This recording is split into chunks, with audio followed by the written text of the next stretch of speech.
Halo semuanya, nama saya Kurniana Pujiastuti. Saya adalah mahasiswa PPG Pelajaran Universitas Muhammadiyah Cirebon. Pendidikan masa purba. Kebudayaan yang berkembang pada penduduk asli disebut Paleolitis atau kebudayaan lama atau tua. Tujuan pendidikan pada zaman purba itu adalah agar generasi muda dapat mencari nafkah, membela diri, dan hidup bermasyarakat. Pada saat itu, belum ada pendidikan formal, maka kurikulum pendidikannya meliputi pengetahuan, sikap, dan keterampilan mengenai agama. Pendidikan masa kerajaan Hindu-Buddha.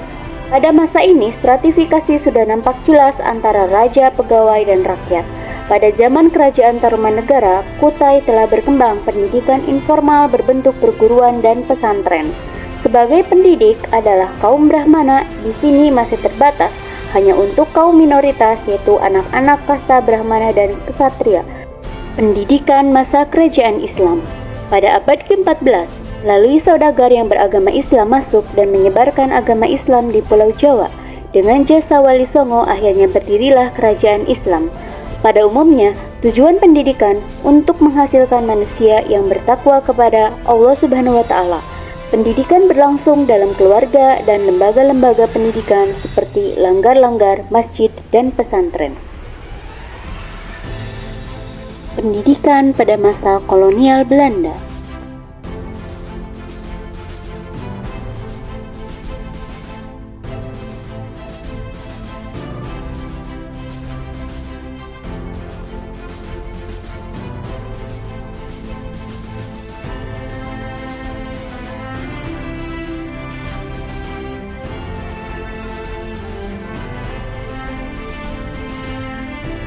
Pada tahun 1854, beberapa bupati menginisiasi pendirian sekolah kabupaten yang hanya mendidik calon pegawai.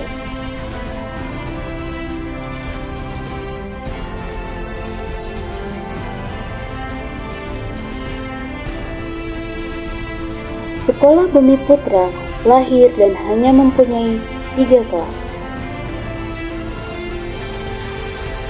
Pada saat itu, rakyat hanya diajari membaca, menulis, dan menghitung seperlunya. Terjadi banyak diskriminasi warga pribumi oleh kolonial Belanda pada saat itu.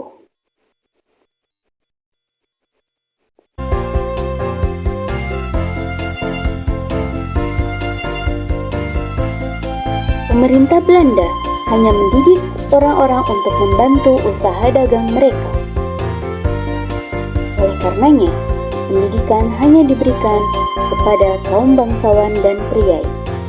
Namun, lahirlah beberapa organisasi yang menginisiasi pergerakan pendidikan nasional yang terbentuk cita-cita baru untuk perubahan radikal dalam pendidikan dan pengajaran. Dapat disimpulkan fase belenggu yang terdapat pada masa pendidikan saat itu, yaitu yang pertama, rakyat hanya diajari belajar, membaca, menulis, dan berhitung. Rakyat tidak memiliki rasa kebebasan dalam belajar. Rakyat hanya diajarkan belajar, membaca, tulis, dan hitung itu hanya untuk membantu usaha dagang mereka. Oleh karenanya, muncullah prakarsa oleh Ki Hajar Dewantara yang akan menjembatani pendidikan dan masa kolonialisme menuju masa Merdeka Belajar. Saat ini menginisiasi program Merdeka Belajar yang akan menghasilkan pelajar yang memiliki profil Pancasila. Yang pertama adalah pelajar Indonesia yang merupakan pelajar sepanjang hayat yang kompeten, berkarakter, dan berperilaku sesuai nilai-nilai Pancasila. Terima kasih telah melihat video sampai akhir.